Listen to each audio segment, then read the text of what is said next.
Bonjour, donc présentation du résonateur LC.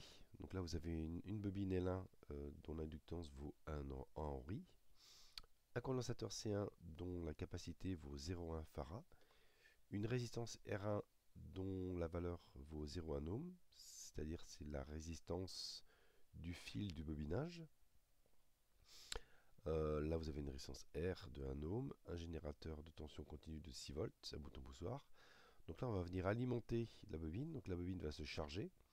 Donc on va voir qu'au début le courant est nul et puis progressivement il va progresser pour atteindre la valeur de 6 volts divisé par 1,1, c'est-à-dire 4,6 ampères à peu près. Et puis donc le condensateur ici va se charger à la tension résiduelle au niveau de R1. Donc si on a 4 ampères, ça fait 0,4 volts, donc on aura 0,4 volts. Donc quand la bobine est chargée, on relâche le bouton poussoir et la bobine vient se décharger dans le condensateur et le condensateur se charger alternativement et donc on a un système oscillant.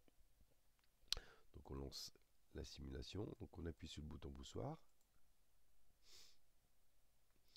Donc on voit que le courant, donc la tension s'annule. Donc la tension de borne d'une inductance est proportionnelle à la variation d'intensité.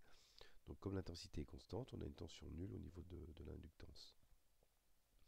Par contre, on a une tension résiduelle, donc on a 4,6 ampères, donc fois 0,1, ce qui fait 0,4 volts, 0,46. Et cette tension-là, on la retrouve au niveau du condensateur. Et quand on va relâcher le bouton poussoir, le système va se mettre à osciller, donc le condensateur va se charger, puis se décharger. Il se charge grâce à la bobine et se décharge dans la bobine quand la bobine est déchargée. Progressivement, la tension s'annule, donc on perd l'énergie d'oscillation dans l'échauffement de la résistance sous forme de chaleur. Donc l'énergie stockée dans l'inductance puis le condensateur va s'épuiser à travers la résistance et donc être consommée. La fréquence d'oscillation, c'est 1 sur 2pi racine de L1C1. Voilà. Voilà, et donc le condensateur se charge et se décharge alternativement, se charge grâce à la bobine et se décharge dans la bobine.